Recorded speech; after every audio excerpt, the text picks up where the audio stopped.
Bienvenidos. Welcome to episode 166 of the Narcissistic Music Disorder. What is up, Scotty? How are you, buddy? Good, man. How are you doing? Good. Before we kind of started up recording, you and I were having a quick discussion about our friends, the Great Affairs, Yeah. and you said they were just on top of their game. Oh man, the we got to see the Shipshawana show with Styx. So we get in line, we're standing in line. I go up to the box office and say, "Hey, I'm on the Great Affairs guest list. Is something I have to do?" And the lady's like, "Oh, they haven't brought us that yet." So Matt came out and got Heather and I, Nice. and then they gave us these lanyards, and we got to go up to this loft and Killer. watch them from there, like private Wow. loft, private bathroom. It was Some real, champagne, strippers, the whole. It was almost too some real, much. some real No, baller shit, obviously. Well, I too, Mr. Smith, and the band were gracious enough to invite me to that show. I had eye surgery like the next day, so I couldn't make it. yeah. Um, but the other thing is, of course, on this run with Styx was the Ryman show. Oh And gosh, what an honor for those guys and richly yeah, deserved. They're such a killer. So kick-ass band of kick-ass cats.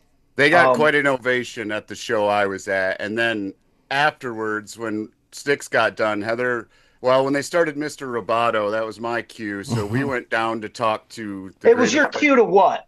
to head down and talk to the fellas, and I didn't need to see that. You should sit your ass down, is what you should do, and have some respect. You know what? Dennis DeYoung was amazing, dude. That guy for 79, he He looks was like he's wait, wait, wait, wait, 30. wait, wait. Hold on. He wasn't on that show, was he?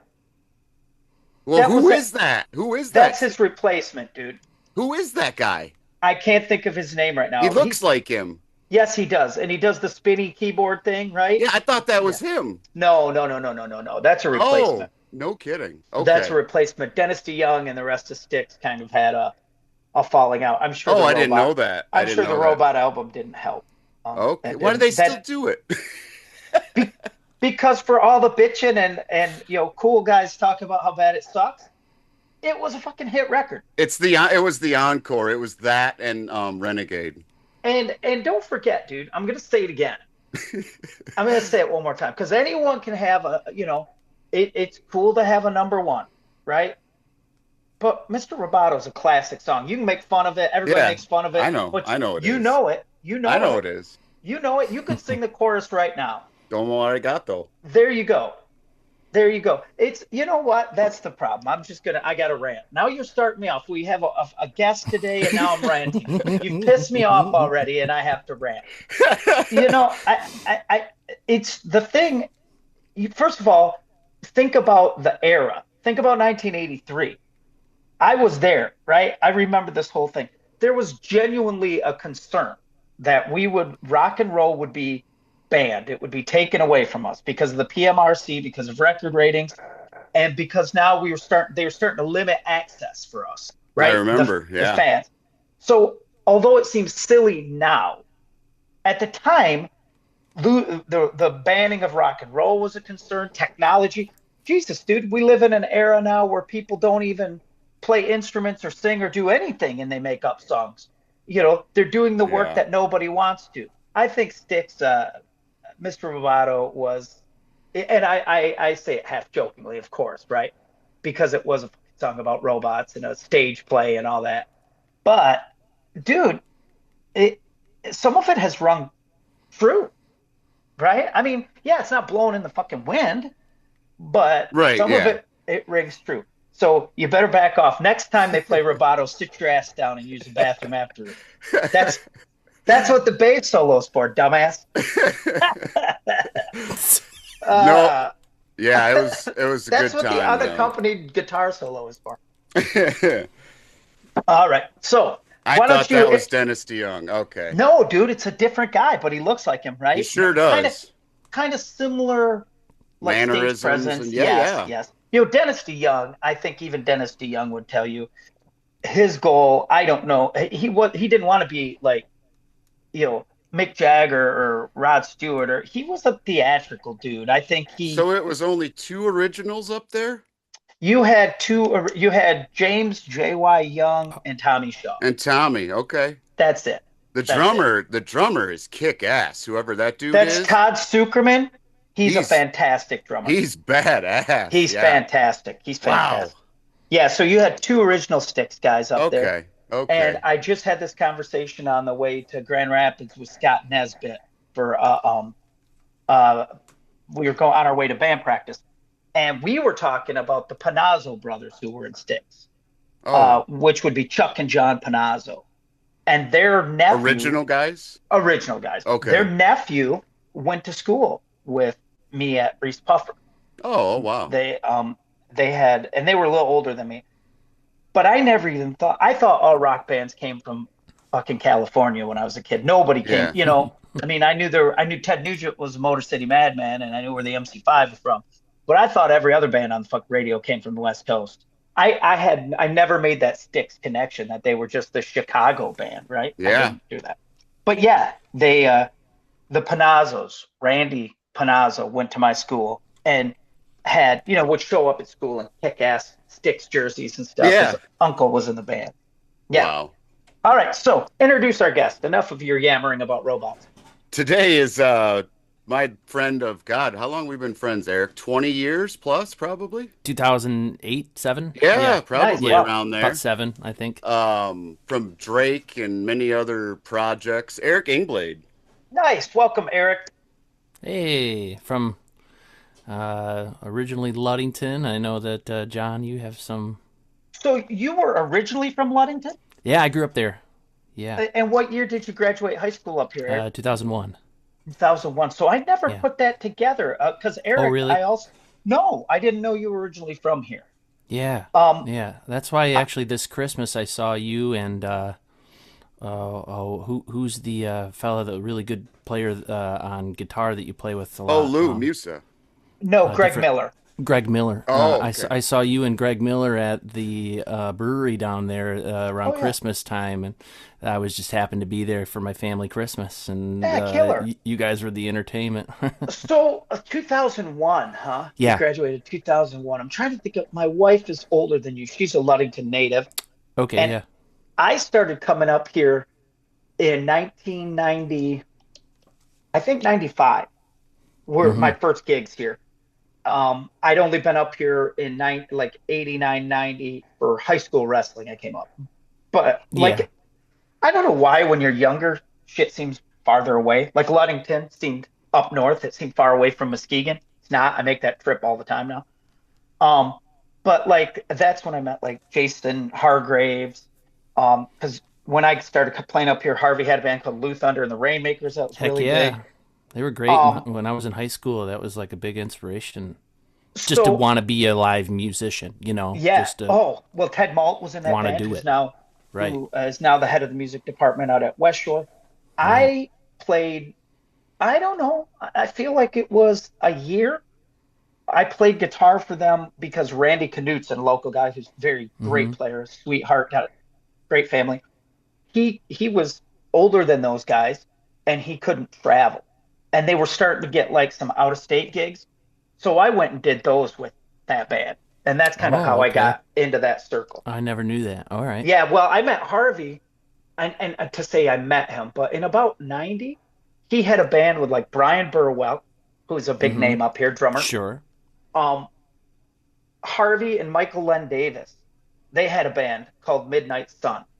I think that's what they're called. That feels right.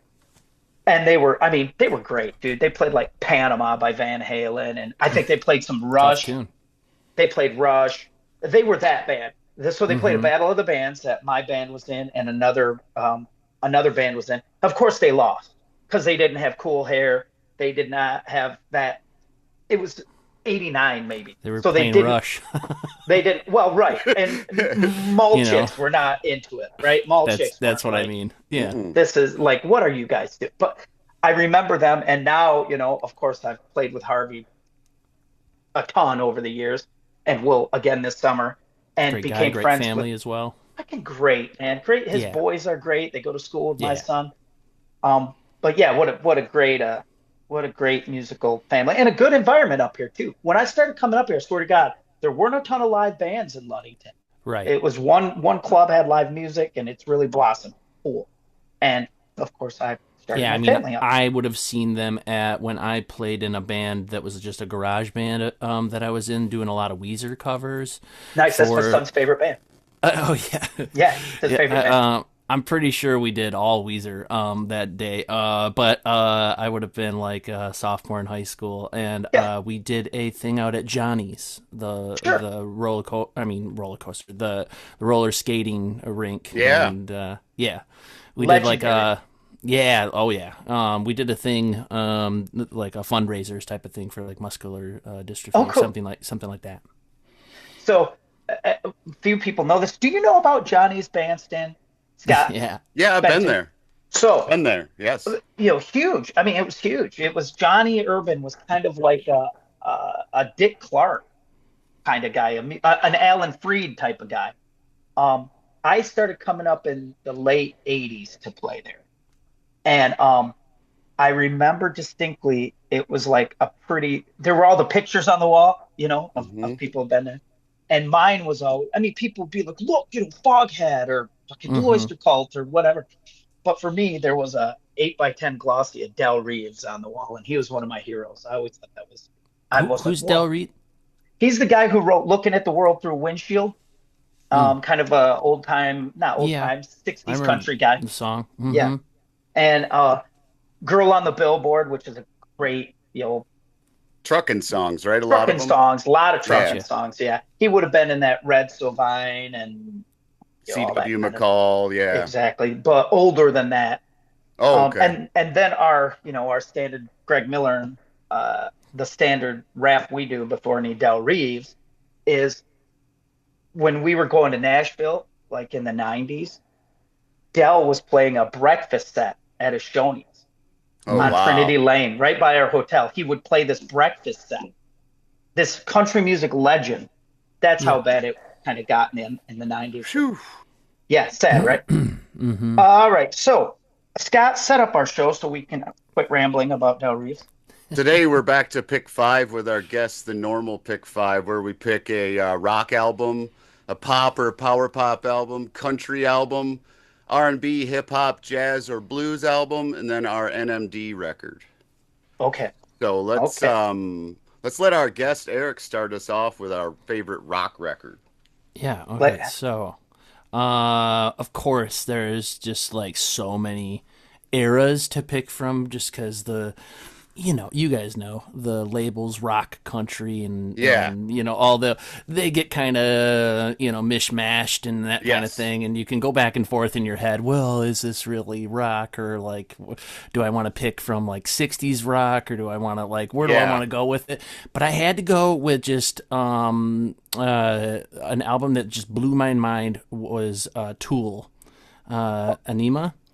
And Okay. Okay. that you guys know what I'm talking about? Yes. Tool, progressive band, progressive rock band. We're In the familiar. '90s had big hits. And just with like Sober originally was I think their first hit, but that was off of a different record. And I That had was on heard, Undertow. Yeah. Undertow. Oh, yeah. yeah, right. So you guys know who I'm talking about? Yeah, of course. You have to Hey, do a buddy. lot of Wait, Eric. You're on the NMD podcast. you have to you have to do Yeah. a lot of math if you like Tool. Yes. Right.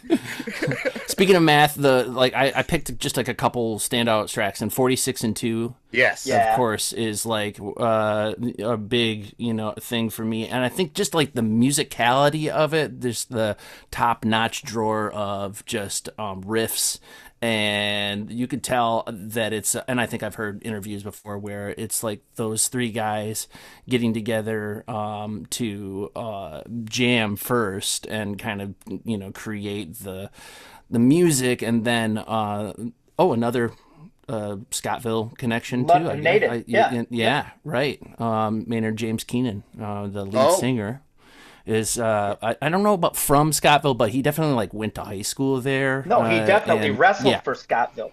He right. wrestled Okay. for them, so we were about the same age. Yeah. Yeah, Did you know him? I didn't. A couple obviously he pops up in the area. He was Hmm. looking, actually at one point he was looking at putting like a winery or something up here or some It sort of, might still be yeah, possible. Yeah, yeah, that yeah, might still be a I thing. think he I don't has know. one out in Arizona he now, but does. He Yeah, does. yeah. big winery, big like where they actually make wine out I there. Yes, and saw he's got those a vineyard. guys. I saw those Vineyard. guys Yeah, on a few days after September 11th. It was supposed to be September I 11th. saw that gig. Yeah, as Yes. that Van Yeah. Andel. Yeah, it Yeah. was Oh, like Right. I cool. was a couple there. days later. Yeah. Yeah, and that was the record after Anima. Yes. That why can't I can't think of it right now, but yeah, that record after it, and Yep. which was really good too. Was it And Lateralis? Yes, yes, Yes. Lateralis or something like Yes, that. something Yeah, like Lateralis. yeah. that. Yeah. That's it. Hmm. Yep. So Yeah. what do Tool would have come. I mean, by the time that Tool record Undertow came out, I mean, I was certainly, I was in college. I was going to say, I was in college, probably on my way out of college. All I 'Cause remember, we used to play Swamp Song on the jukebox at the Knollwood Tavern at Western all the time. I always liked the two singles off Undertow. I liked, Sober. That Prison, was Sex, and Sober. right. Yeah.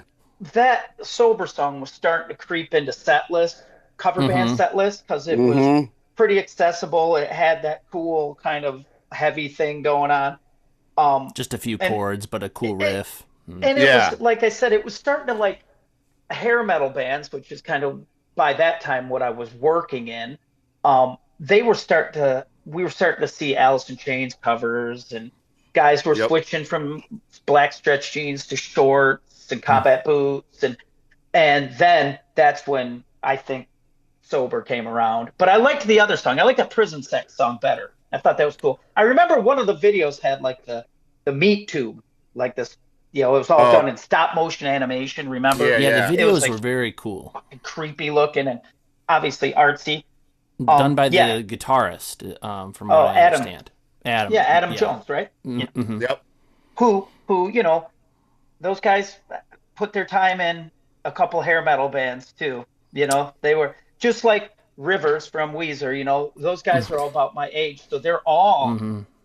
they got where they got, but they all came up through that same kind of, like, especially Rivers, from Weezer he's a Yeah. shredder, dude. He's a guitar shred guy, and he'll tell you that, and he can play Yngwie Malmsteen licks, and he knows the harmonic minor scale. He's Yeah, good friends with Butch. yes, he is. Yep. Plus, he's a hair. I like when these guys, because I always like when like rock dudes are all talking about like Alice in Chains and Pantera and shit, and you're like, wait a minute, dude. Here Yeah. they are. Yeah. All right, what do you got for a rock album, Scott? From 1983, Midnight Madness by Night Ranger. It's a great. That's the big Uh, one.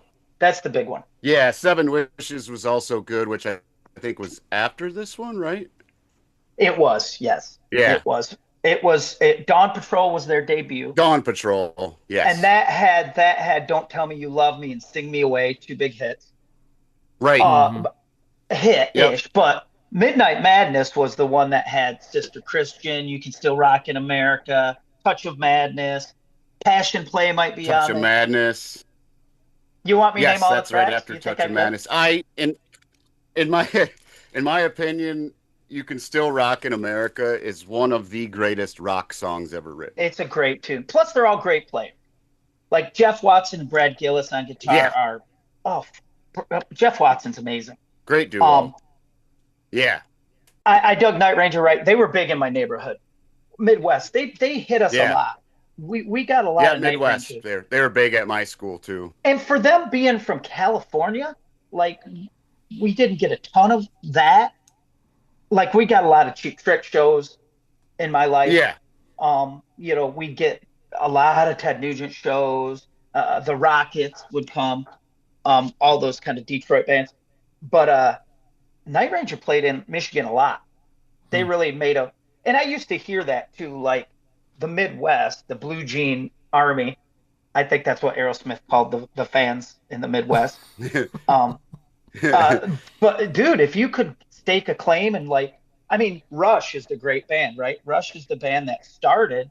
I mean, they had nothing in the States until they started getting played. I want to say in like either Pittsburgh or Cleveland. And that's how they started. That was their first shows they could come down to the States and really sell out a theater. Because the other Rush Yeah. thing that we like to say on the show is one of his claims to fame is Jack Lever opened for Rush, man. So how cool is Oh that, man. right? That was before Neil Peart was in the band. Here, whatever his drummy ass name is. My son likes. So yeah, that Night Ranger, what a great band. That's a pop band too. You could use that in your power pop too, Scott. I could. You know yeah, what I mean? Absolutely. Because of the vocal arrangements are so killer. They could all sing. I mean, dude, Jack Blades is a great singer. Kelly Kagi, the drummer, don't see a lot of that singing drummer. Like he sings the hit. He sings Sister Christian. Oh. He And set for his some drums reason, up. keyboard player that dresses like a doctor. Yeah. The other thing about Night Ranger is Kelly Kagi set his drums up sideways on the stage. So he with his mic on the side so he could sing to the crowd. Yeah, almost like the band. Like, yes, exactly. The band did that. Kinda, yeah. Mm-hmm. Which is, there wasn't a lot of that. I mean, Rare Earth had a singing drummer. Obviously, the band had nothing but singers. Yeah. But what a weird thing. Like, to be the drummer and sing lead vocals is tricky. But yeah, Kelly Kagi pulled Phil it off. Collins, yeah. Did you just throw Phil Collins in the mix when I'm talking about Night Ranger? Is that what you did? Did you Singing name drummer. check Phil Collins Singing during drummer. a Night Ranger talk? No, just kidding. I just watched a thing about that Live Aid show, the Zeppelin show, where they played Live Aid with Phil Collins on drums. Oh, yeah. Oh, right. Oh, dude, Jimmy Page. Kind of infamous, right? From what I Because it was understand. shitty. It was terrible. Yeah. He didn't learn the song.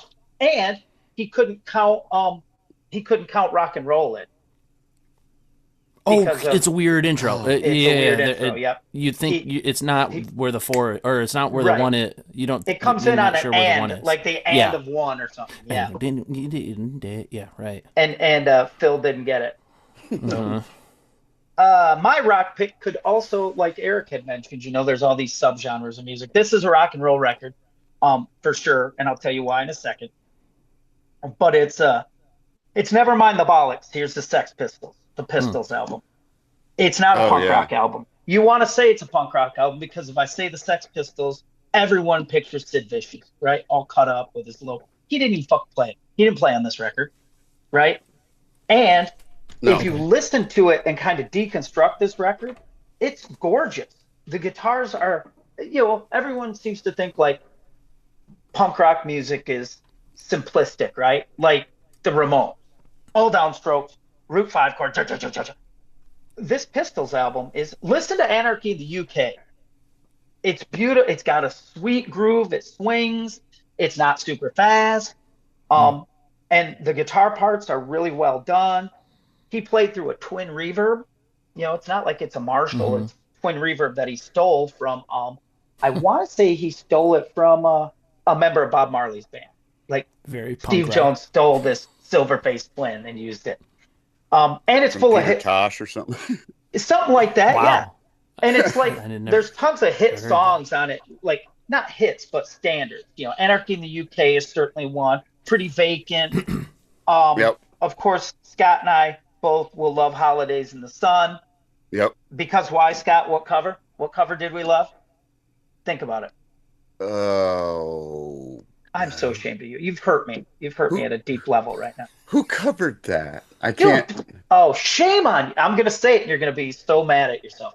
That Skid Row cover, dude. Oh, yes. Gosh, dang it. It's not on B-sides, is it? No. I don't think it's on B-side ourselves. It's on that Stairway to Heaven, Highway to Hell tribute album that was to raise money for the Make-A-Wish Foundation. Yep. Okay. That's why I forgot about it. So I went Sex Pistols. Eric, what's your pop or power pop record? Yeah. Okay. So, I love just eclectic stuff. So anytime where it's something just a little bit kind of on the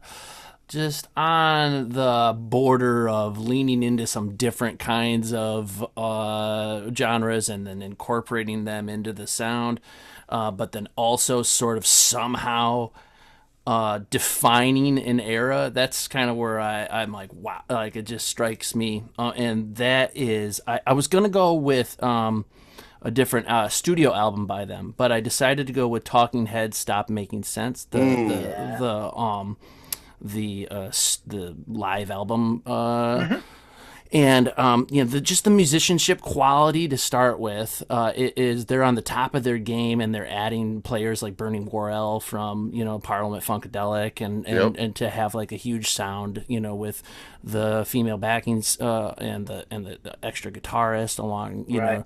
And then along with like the original, members just kind of coming into their own, like with Remain in Light. It was the album, the album right before Stop Making Sense came out that I was almost gonna talk about, but I decided to go with Stop Making Sense because it took from their back catalog and then changed up songs like Psycho Killer became just like a new thing all to itself, and it's just David Byrne on stage using like a cool drum machine, and then of course they add on the different musicians as they go along, and so there's that idea of sort of adding more layers and more, and everything gets a little more dense, like lyrically as well, and just David Byrne's like way of writing characters is just amazing to me. And you get sucked into the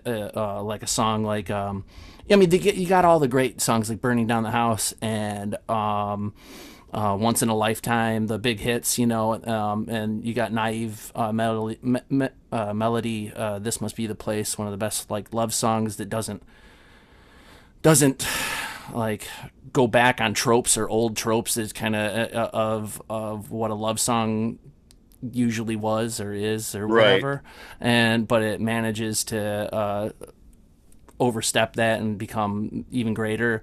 And then you have like a track like Life During Wartime where it's just like this dystopian, maybe in the future, maybe he's talking about right now, sort of thing, but using a character writing. And that's something that I've always tried to emulate in my songwriting, and infectious, like you want to dance too to all this music. But it sounds like it could be, I think it's a defining moment of their career where they take, and of course speaking of covers, Take Me to the River. Oh yeah. Their version of that. That's right. Yeah, and they just crush it. I mean, for a second there, I was thinking, well, maybe we can't escape the video and the audio part of it. They almost have to be the one and the same. So does that make it a great album by itself? That's why I was thinking maybe Remain in Light or just something like that. But I wanted to bring up Talking Heads for sure because I feel like they defined what pop music could be in the 80s and where it was going. It certainly, I would say their 80s career, they were never really, and I don't know because I'm not a huge fan, but like they never really got accused of selling out. Although, like from early career stuff, CBGB's era, television, Talking Heads, all that, to the pop era of their career, you could feasibly go, they're not art rock anymore, right? But yet they always kind of kept one foot there. To, even the poppy stuff was like Nothing But Flowers that was right. Later It just on. had some weird twists. They always had that thing that kept them, and some of it was his voice, of course, just the way he approached melody. Vocal delivery. Thought, yeah. And of course that concert film is so good. It's so good, and I mean, not what you would expect. Some of the lighting choices even are so cool, but they're so plain, right? This is an era too where stage productions were arena rock. So they were these, what back then was called the wiggle worm light system. And then you have the lighting for the Talking Heads. So they kind of separated themselves from that arena rock sect, I think. But yet we're selling out arenas. Right. Still big. Yeah. Right. Still huge. Yeah. Good pick. Good pick. What do you got, Scott? What's your pop album? I have one that it's Marquee Moon from television. There you go, dude. It could have been my rock. It could have been. It's like avant-garde punk rock almost. These guys, you know, it's a masterpiece of a record. It's like the interlinking of the two guitars, and then Tom Verlaine's almost like poetic vocal delivery at times.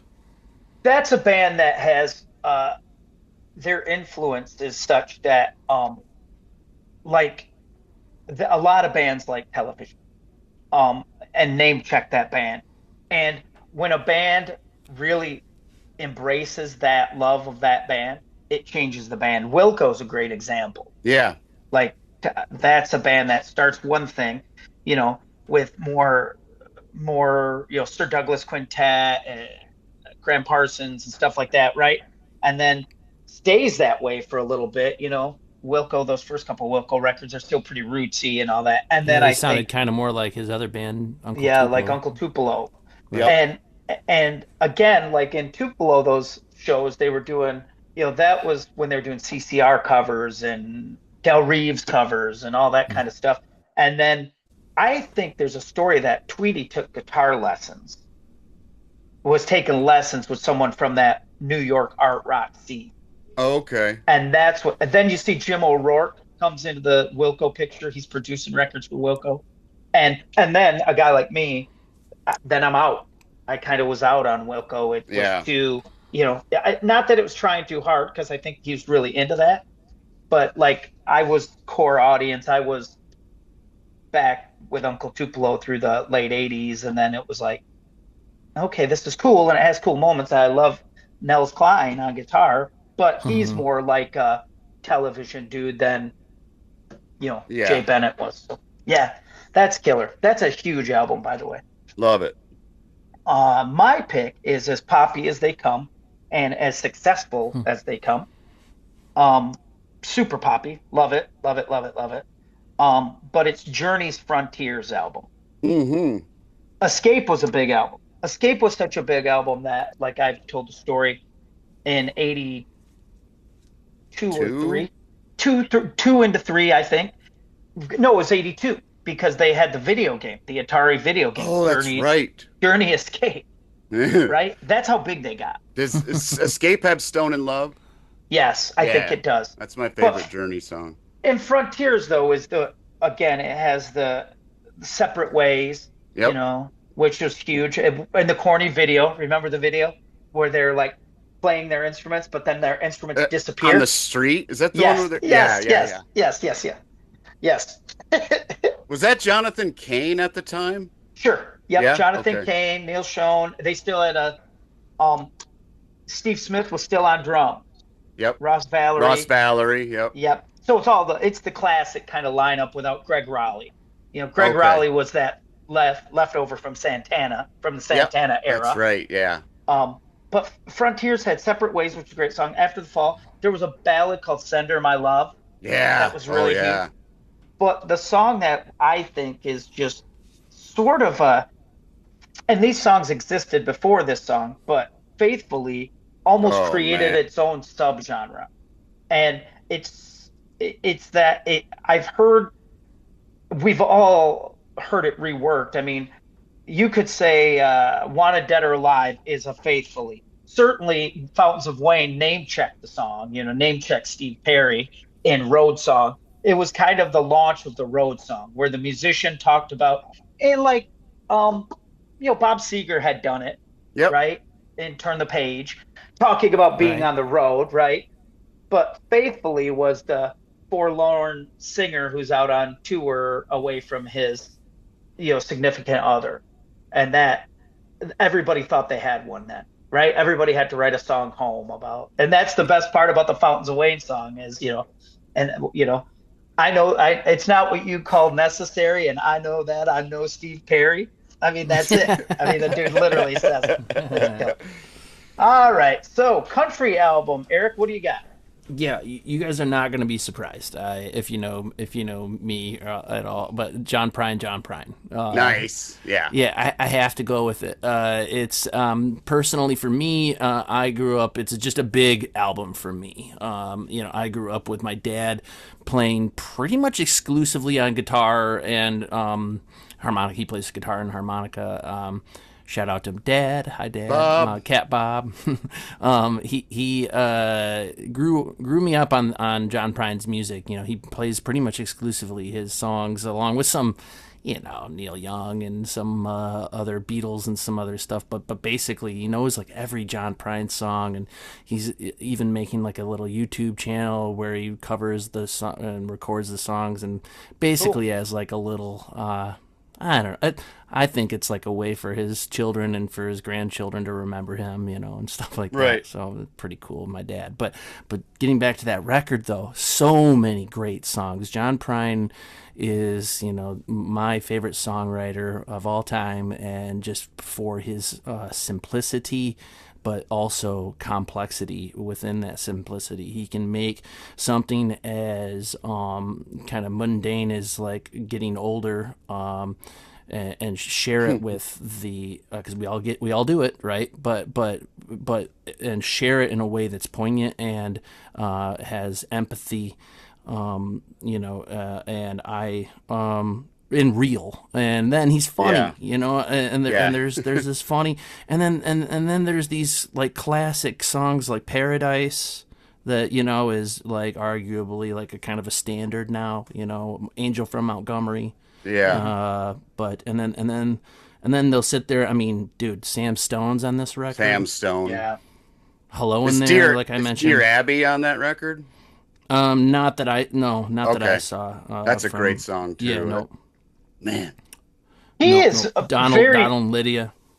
very beloved. There's a lot of Illegal Smile. Illegal Smiles on that record. Yeah. There's a lot of Prine influence that I used to not hear about as much. Like, you didn't hear about John Prine as much. I think at some You hear point about him a lot more.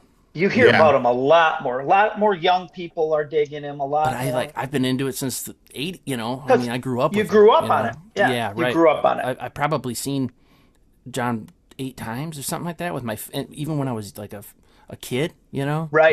Yeah. like, yeah. I'm sure, like, my dad would have considered that, like, that would have been almost like too hippie-ish, right? Like, my Sure. dad would have went, what the fuck is this? But my dad would have said the same thing about Dylan, or, you know, he didn't.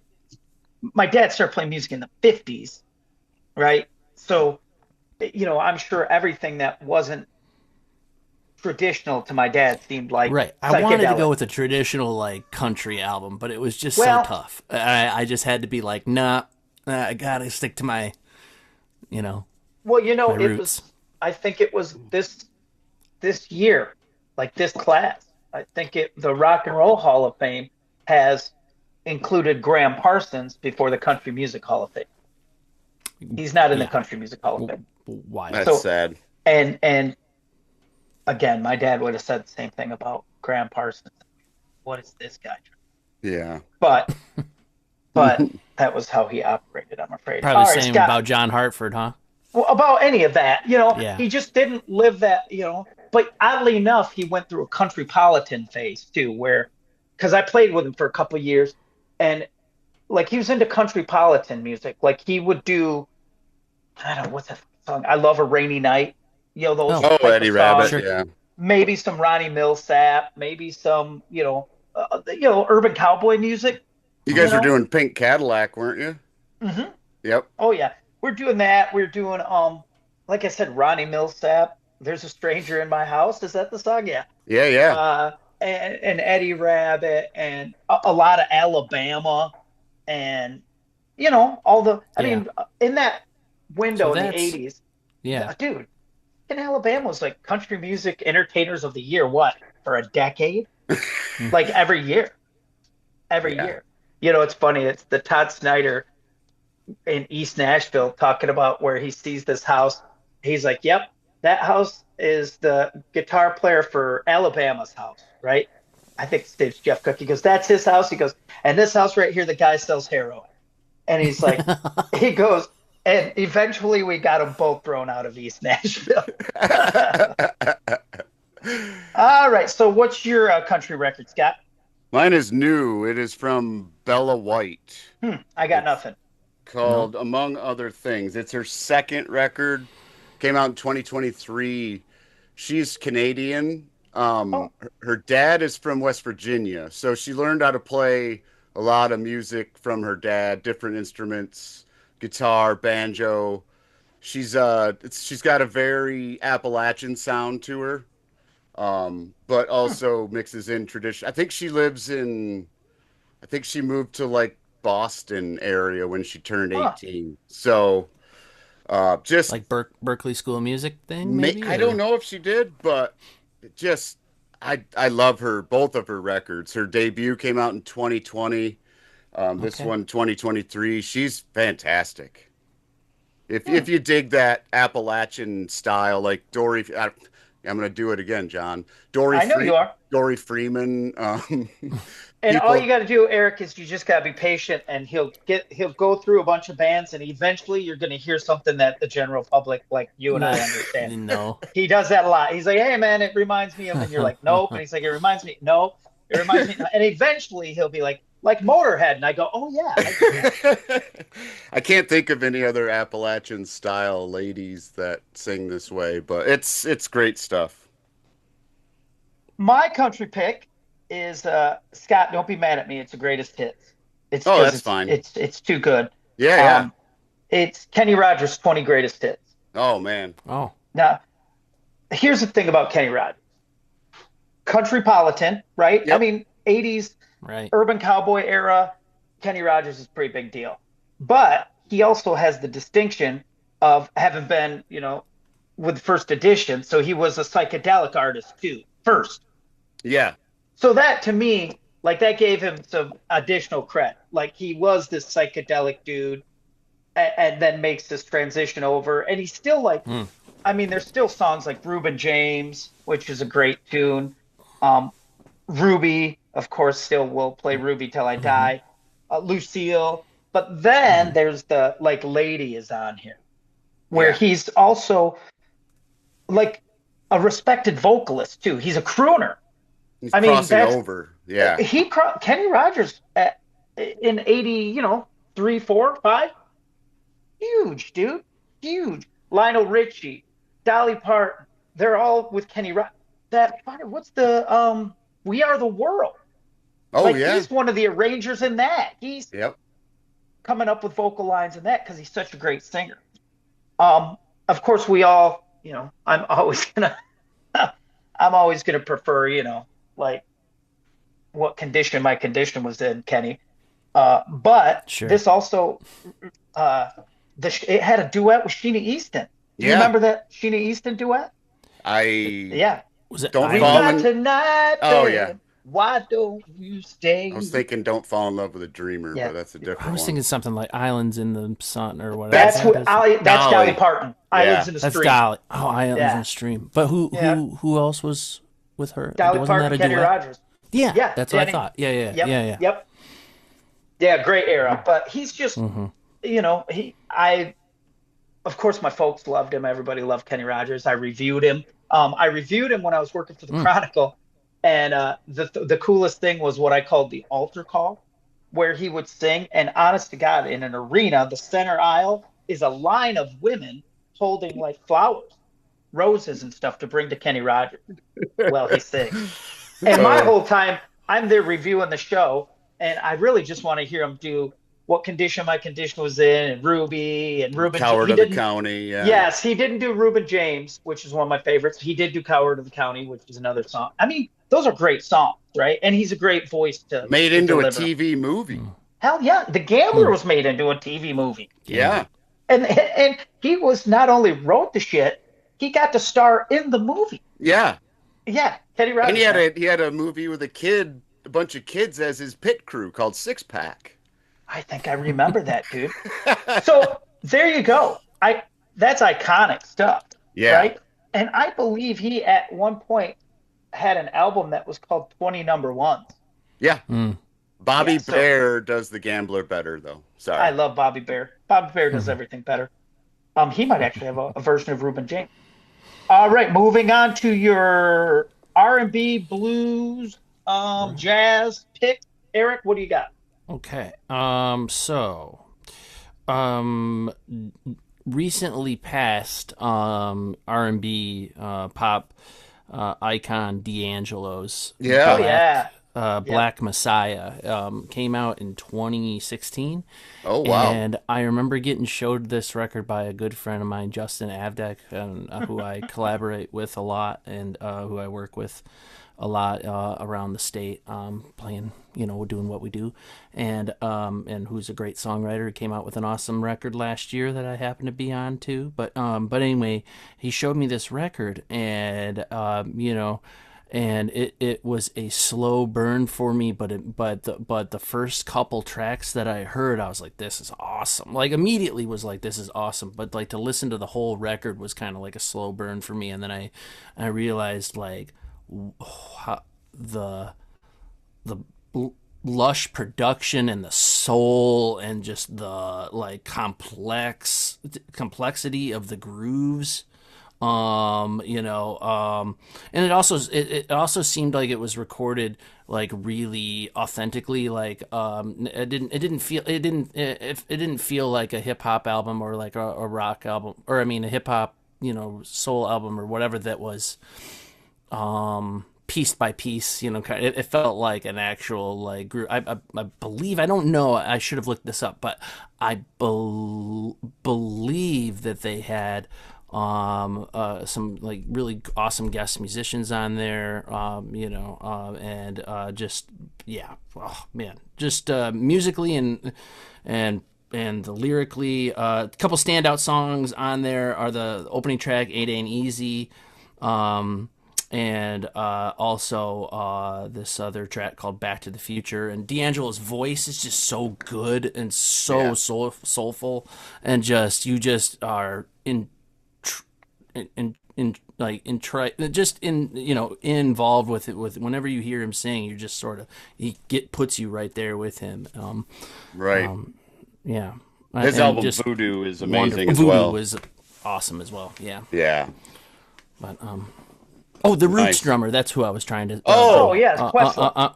Questlove, Questlove. yeah. Yeah. That's who I was trying to bring Oh up. I wow. believe Questlove played on that record, but Oh wow.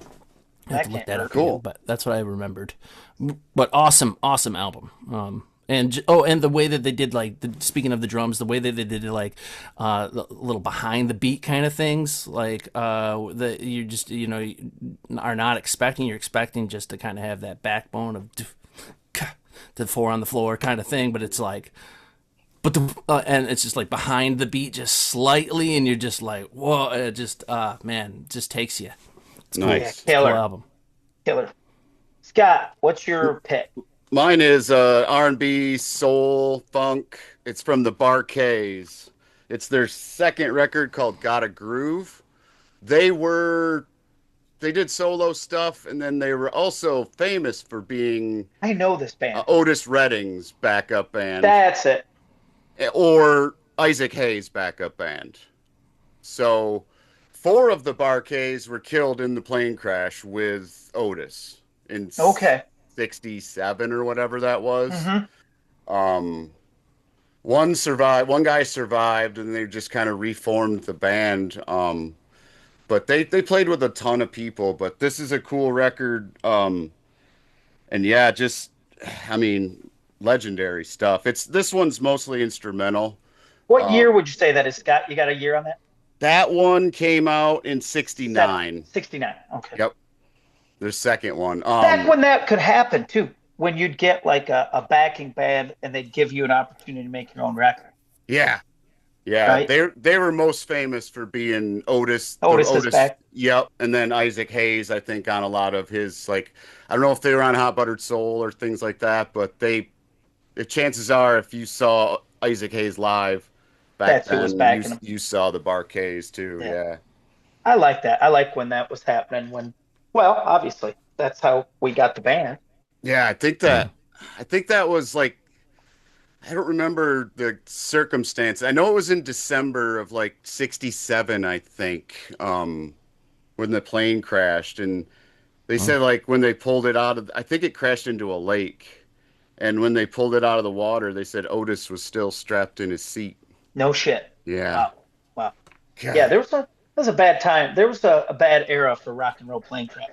There Yeah. Yeah, for always is. real. There always is. It's always when I was I can Jim remember Croce. like every time flying from I never minded flying from like either here to Nashville or here to Miami when I was doing that. But the flight from Miami to Key West, dude, every time I was like, Oh, is fuck, that this just a goes little plane? dude, and there was Yeah. always the guy Mm. flying it was always in like fucking shorts and a t-shirt, It's like, and I could see him, You you could got fucking, you I'm got sitting right there with him, like, oh yeah, you got Yeah, Jimmy Buffett flying your plane. exactly. yeah. That's right, dude. Like, it always felt like we were smuggling something too, like Jimmy Buffett's cousin uh, Dave. Dave Buffett. Yeah, Dave Buffett. We're gonna make an album called Dave Buffett, Dave Buffett's greatest hits.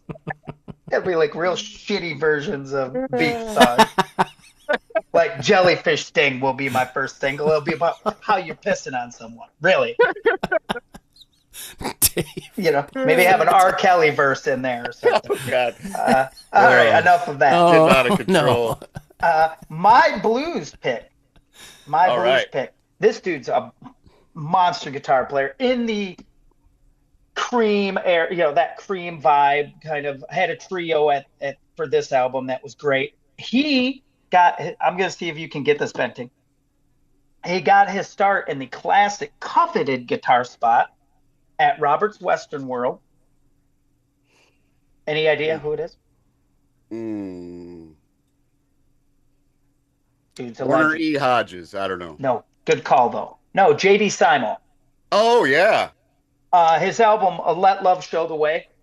Is It's he killer. touring with He's playing with Luther someone right now. Dickinson right now? Yes, they're doing a duo thing. It's They're killer. coming. They're coming to that Acorn Theater in Oh, Three no Oaks, shit. where I That'd saw be a killer. Miles. Yeah. He, Hmm. JD Simo, it's that same gig that I think Guthrie Trapp had that gig for a while at Roberts. That young guy had it. Daniel something. He's coming to this area too. Had that guitar spot at Roberts. Okay. And JD Simo had it, and it was cool because like at that time JD Simo was he's playing a telly like all those cats do because that's the gig there. And through like a blackface deluxe reverb, kind of that, which might be their house amp. I'm not sure. Mm. But then I see him talking about Marshall Plexis because I'm a Plexi guy, as you know. And right around the time I was getting that 68 Plexi, JD Simon was talking about him, and he plays a couple tunes off this album, and it's the shit, dude. It's like modern. It's almost like modern Experience. Okay. Only he played more like Clapton, like Cream era Clapton, Okay. not School Professor Clapton, my least favorite Clapton. Right. I like drugged out fur coat Clapton. I don't Yeah. like Delaney Dex and Hughes. Bonnie era Clapton. Yes, Yeah. Yeah. yes. You know how I feel about that, Scott. Right. I don't like You don't want him wearing khakis and deck shoes. deck shoes. Yeah. Yeah. We sing at the same time. Oh, Scott, that's why we're doing this right there. 'Cause khakis and deck shoes with a sweater tied around his neck, playing Yes. that freaking Strat with those noiseless Turquoise or salmon Ah. colored sweater too. Yeah, I'm over it. Okay, I don't want to talk about it. I'm getting mad. And finally, our NMD pick. Eric, yes. This is your quirky, weird, something that you're always trying to turn someone on to. What is it? Well, I'm always trying to turn people on to Spoon, but even though I know that I love Spoon. they do, have like a following. It's but they're still like, and they've had mainstream success. Yeah. Mhm.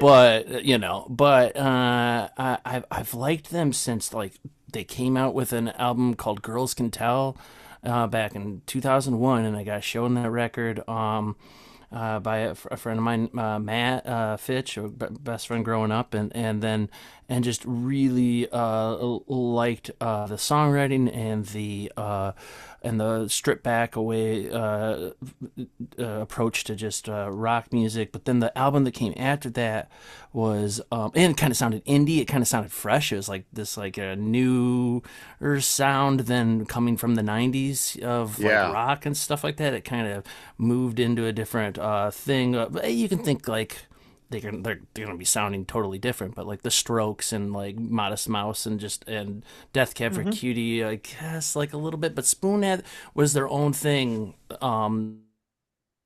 and separated themselves, I think, from those bands that were popular right around that time. And Kill the Moonlight is the album really that I wanted to talk about. It's the next one that's after that, the character songwriting. Again, I'm a sucker for like that, where and just having like I said, accessible songs like the Way We Get By was a song that was used in like commercials and movies and whatever TV shows and stuff like that. It got a lot of play, but the rest of the album, there's just really great song after really great song, and just lyrically or like something kind of quirky like that you wouldn't think would normally work, like using like a beatbox in this song called "Stay Don't Go," and then at first you're like, what is this? And then it's not like overly done. It's not like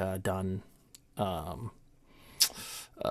jokingly or whatever, right. Either the beatbox, I mean, but it's just using percussion with your mouth, and then you're like, oh, it actually like works, and like in a unique kind of way. The Britt Daniels' delivery too, he's just a classic cool like rock singer. I got a chance to see them over in Detroit, and at the big arena there, or not the arena, but the big amphitheater there out in Clarkston. Pine Knob. Pine Knob, thank you. Yeah, saw them in Pine Knob, open up for Beck, and I believe Cage the Elephant was there. Mm-hmm. Which, I'm a Beck fan, but I didn't really know Cage the Elephant's music at all, but I wasn't a huge fan of their, like, just, I don't know, they wanted to be bigger, I think, than they actually were, and they kind of were acting like it on stage, where Britt, Daniel, and Spoon were just cool. Like, and they're just, and they don't have to act a certain way or try to, like, put on, like, that kind of thing. They're just cool just by being them, and big fan. A lot of that era of stuff you mentioned, Beck and Spoon, and you'll find those songs, like those guys never seemed to get saddled with any sort of like you're a sellout because your songs in commercials and stuff. Right. And that music seemed to really lend itself because it had these short, I'm thinking of that Blur tune. What's that, the popular Blur song? Song 2 or whatever? Yeah, Song 2, yeah. Like that's, I remember when I first heard like the first 2 big bands I heard in like commercials that stung. And it was when Michael Jackson had bought the Beatle catalog from Paul McCartney and put Revolution an Apple in a Nike commercial back in the 80s. Oh, yeah, okay. Yep.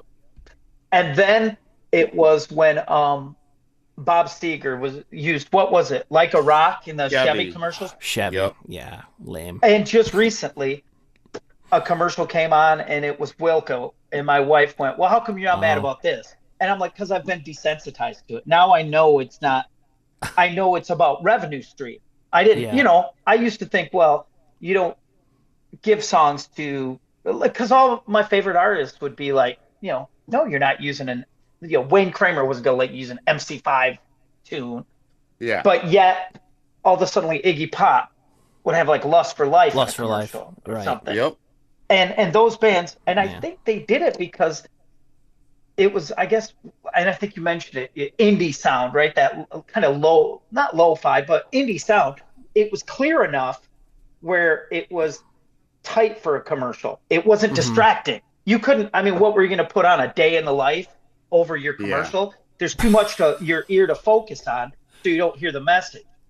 But yet, if you hear woohoo, and then they start telling me to eat a hamburger, it's perfect, Yeah. Now, as an but old I really man, love 13, the Blur's album after that. After that Woohoo album. Yeah. I love that a lot. Was that on Park Life? Later on, Park Life was before the Woohoo one. Blur might have just been, the Blur song 2 might have just been Blur. I don't Okay. know. I gotta look that up. I like those But guys. I like I Blur. really like the Gorillas. Gorillas came out with a new Oh record. yeah, Oh yeah. And Gorillaz. that's the same guy. And I'm really been digging that album Yeah, I heard some of lately. it last weekend. Yep. Really good. Okay, so Mountain. we were on what? NMD pick. Scott, what's your NMD pick? I see you're holding the vinyl album with I've some of. talked about it many times. It's Sam Coffey and the Iron Lungs. Oh, dude, you've talked about them a lot. Real One is the record from 2021, I believe. They're a Canadian band. If you dig Thin Lizzy, I think you will dig Sam Coffey. They have a bit of a Thin Lizzy sound to some of their songs. They have a great song, I think it's kind of an homage to the Cars because it's called Magic. And Oh, part of the nice. chorus is, "Uh-oh, it's magic." Oh, So they actually say it, and wow. it's cool though. The way they tie it in, the lyrics of the songs are all great. He's an awesome singer. It's a band that sounds like they're having a really good time making these songs. I'm gonna have to check that out because if you're They, name checking Thin dude, Lizzy. real one. The songs like back in let's see, what is back with the gang is what this city needs. Sounds all right. 15 minutes. There's just so many great songs on this record. What's the album again, Scott? It's called Real One. Okay. The two singles that they released are called Back with the Gang and Lately. Okay. But they have some newer stuff and I have some of their older stuff, but this record is my go-to from these guys. I can't get enough of it. Hey, did you ever check out that White Denim song I sent you? Did I What? send that to you or did I share it on our page? I Maybe I don't didn't do either. think you sent it to me, no. Dude, check out this band. Have you heard of these guys, Eric? White Denim? No. Dude, check out this song called Ruby. Scott, listen to it and Okay. report back to me. Ruby? All right. Yeah, it's bitching. It's bitching. All right. You guys are giving Because me you all name sorts of good stuff.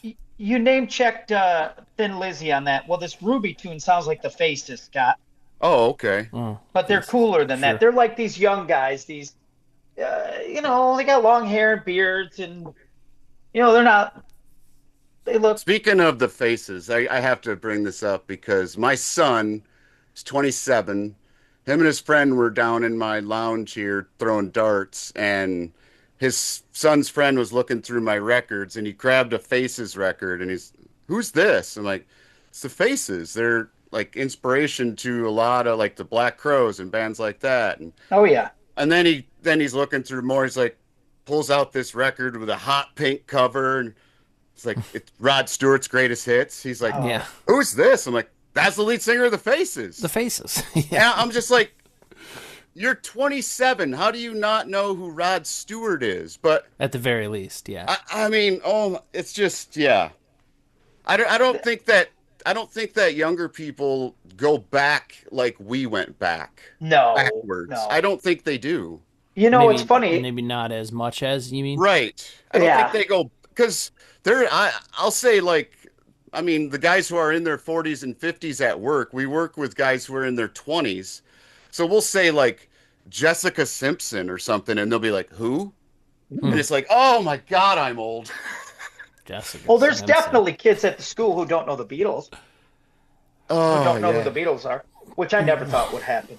I It's know crazy, it's but they don't. But you know what? That's because there's good for them. I guess there's less. They're probably getting it a couple generations removed. So they go, I don't know the Beatles, but they probably know a band.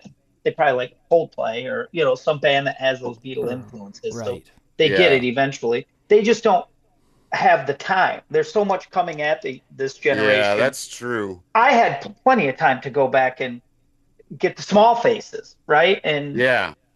hear Ronnie Wood, Right. and that sort of thing. It doesn't really happen like that now. So I'm closing this thing out with my NMD pick. I swear to God, I've said this album on the show before. I don't think I've used it as my NMD pick. It's such a good album. It's real super NMD because it's not. They don't stream it. Like as a matter of fact, I'm about to sell all my CDs, and I have to dig this one out so I have a copy of it. Mhm. It's Swag is the name of the band, and the album's called Catch All. Have it. It's Fantastic. Is it not? I don't know it. It's Power Pop and Gold. It's so It's good. yeah. So good. It's And the band uh is called Swag, you said? yeah, Yep. yep. It's Robert Reynolds, who was a bass player for the Mavericks, a big country band. It's Tom Peterson, the bass player for Cheap Trick. Ken Mm. Coomer, who was the drummer for Wilco.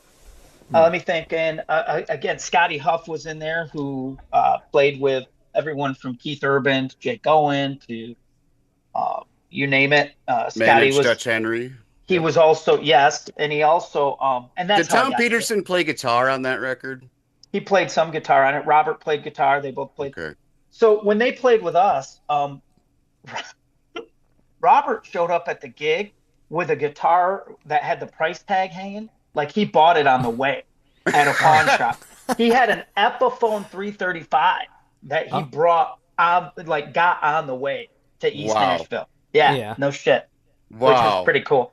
And but it's like there's a lot of it's real beatly, it's real cheap, tricky. Obviously, Tom Peterson's there. Oh, Yeah. that Jerry Dale McFadden's on keys, Oh, guy okay. from Sixpence None the Richer, and now is in Oh, the Mavericks. Yep. It's just yeah. all the songs are awesome. They're really those guys recorded it at 16 tons in Nashville, which I'm sure is close now. But like at one time, they had the board there, like two channel strips from Abbey Road, Oh, wow. and they were the it's the first time I've ever seen a harpsichord in real life. Was Mm. in say so they used all that shit, all of it. You know, It's bells. It's just lush and cool, and they all When sing. did So that there's album? Do you remember when that album came out? Or do you know? ooh, well, let's think. mm. All this. I'm guessing early 2000s, Gotcha. early 2000s maybe late 90s, but I feel like it was early 2000s. Um, yeah, I'm guessing that. I'm guessing that. I'm trying. 2001. Is that what it was? Yeah, I just looked up. Looked it up. So I'm trying to think about then when that whole era would have been for us too, because like I wouldn't have known of that band until that gig. I learned about him from you. Yeah, they were. I mean, it was cool. I bought the CD just so like we had maybe 13 days of prior gigs before this 14th day, right? And I bought the album so I could listen to it, like get familiar with them. Yeah. And then I listened to it for that whole trip for like Nice. 3 weeks. It was so good. Yeah, Swag's Catch-All album, so good, so beatly. I mean, and it's beatly without like anybody being mad that it's beatly. Like now people aren't Sure. gonna do that, you know, Right. because you know if you play the harpsichord or whatever, or, you know, you have some weird trumpet that sounds like, you know, all you need is love. Everyone goes, they didn't care. They just laid it all on there. It's Yeah. killer, super, Yeah. and it's kind of a recording I don't person's know it. dream album, because it's got a really good mix, and if you listen to it, they really play stuff really well in the stereo field. So Yeah, yeah, Yeah. production really means a lot to me, I think, too, as I get like older and I start to think about what my favorites were and are. yeah, And, you know, through this experience, I kind of started to think about those albums and going like, man, some of those albums, you know, if they were produced differently, I don't Right. think I would like them as much. And Exactly. they're all well, produced and differently, but still just very well, and that's just something I gravitate Mm-hmm. to. my buddy Underrated.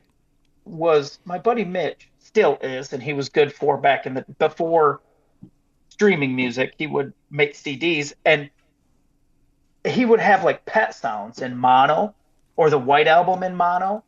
All those, you know, that's another thing you forget too. Like I certainly forgot. Like a lot of those early albums are in mono, Hmm. you know. They sound And weird if now. you Pet Sounds in mono is really weird, Weird. I right? have it. It's very weird.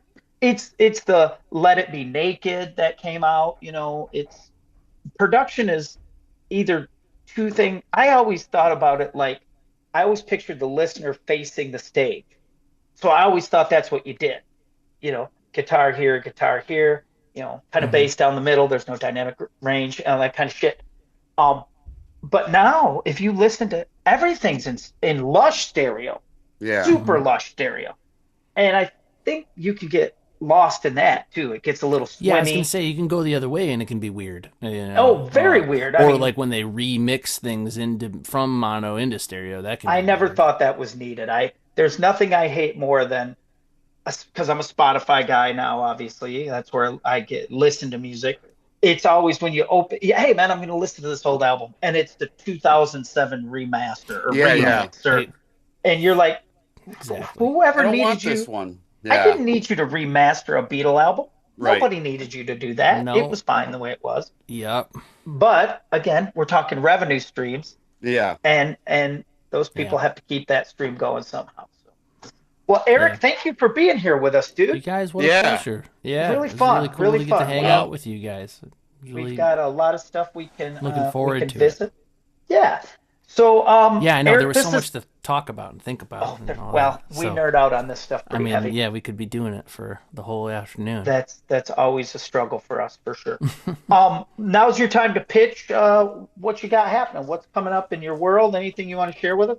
Yeah, so over the last year, I've spent recording at the Goon Lagoon in Grand Rapids, which is Tommy Schichtel's Oh studio, yes. and I recorded an EP there to kick off my Kickstarter as like a little, hey, this is what my other albums can sound like. And so I did a Kickstarter last April to successfully and raise some money to complete the rest of it.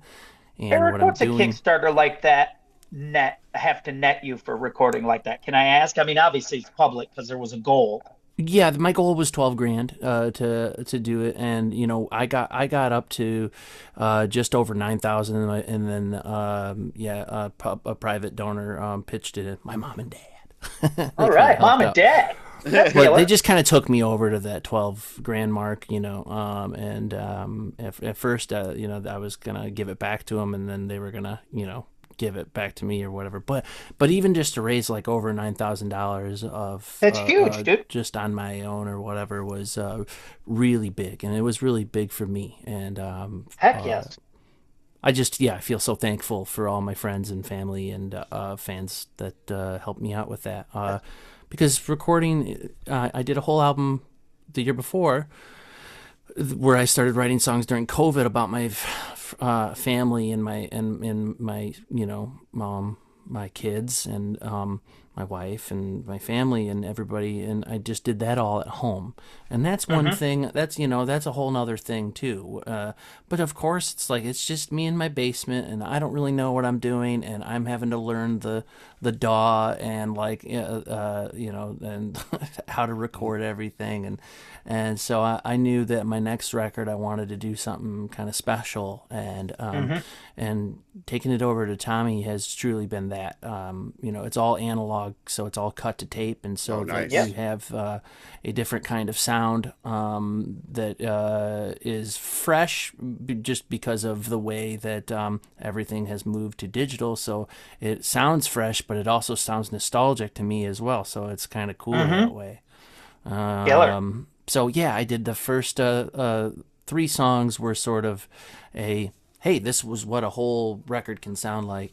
And then last year I recorded four more, and then this year we're gonna do seven more for another EP, and it's all one continuous story called Plant Our Oh, Trees. cool, man. Where it's like lyrically, there's a lot of themes, and it tells the story of a woman in 1960s Midwest town like Grand Rapids, and she's unsatisfied with her life, and it goes off kind of on a journey after stealing the family car, and Cool. then it tells her story, and then the second volume tells her husband's story, and part of it continues on the story, and Cool, then we man. move on into the 80s, and they're getting married, and their daughter is getting married, and it tells the story of her leaving her new husband, like at the altar or Oh whatever. God. Cool, man.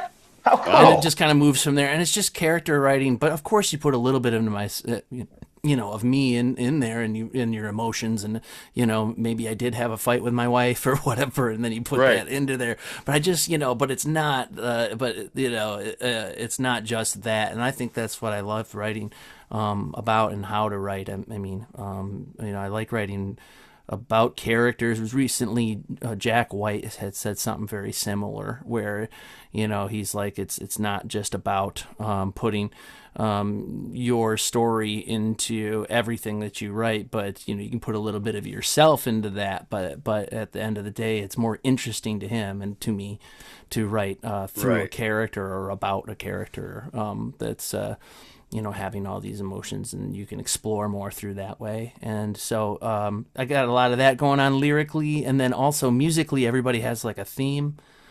So each character will have a theme, and maybe I'll take from a just a little theme that's happening in the background and make that the melody of the next like time that she speaks or whatever. Cool, man. That's So it's really like cool. a kind of interesting way to write, and I've been fortunate enough to work with some amazing Michigan musicians, including Justin Avdek and Lauren Kranz, who I was going to mention is one of our Michigan's kick-ass drummer singers. And Lauren Kranz and a string section, Jeffrey Niemeyer, and Fullgrass was his project, along with other things. And just my friend Max and Zeke and on violin and cello, Max Morrison, Zeke Kinney, and Ross Huff on the trumpet from the Mac Pods, if you remember that band from the Ann Arbor Yep. area. I've just hired a lot of awesome people to come and play on it, and my friend Brad Hastings from Muskegon played Yeah. trombone, and from Flexidecibel, and boy, it's just I'm pretty excited to have Justin Waringa on the next one too. He's just a close friend of mine, been gigging with him for years, and I've Yeah, known great him player. forever from living in Ludington, going back full circle. Met him at a in Shelby at an open mic in like 2001 or something like Oh, that. cool. Yeah, Yeah, yeah. yeah, He's a great guy. Great yep. guy. Great player. And Good so that's equipment that's nerd. what I got going on. I've been doing and Nice. I've been gigging, of course, and keeping it all, keeping the wheels on the ground and all that. We did Meyer Gardens, and did a bunch of cool festivals here this last couple of years, like Bliss Cool. Fest and We'll Wheatland have a and link. things. We'll have a link to your So stuff Yep. yeah, on the notes, and this will come out on Wednesday if you want to share it and cool. stuff like that. So Yeah, Cool. Well, thank you both. Eric, thanks for being here, dude. I should yeah, thank you thank you before I so let you much. go. Eric Yeah, guested at the school that I work at, and came in and spoke to our students about kind of creative writing. And as you listen to Eric talk here, you can tell that he had a lot of knowledge to share with these young people. So thank you for doing that, that Eric. was so That's really great, and cool. that's something That's else really I'm cool. working on. I'm doing a thing called Music Sparks Meaning, which is a Nice. nonprofit where we try to go Yeah. into schools and do those sorts of things. And yeah. Yeah. yeah, Awesome, man. so Well, thank you so much for being here, my friend. Scott, you got any words for us to end the podcast with?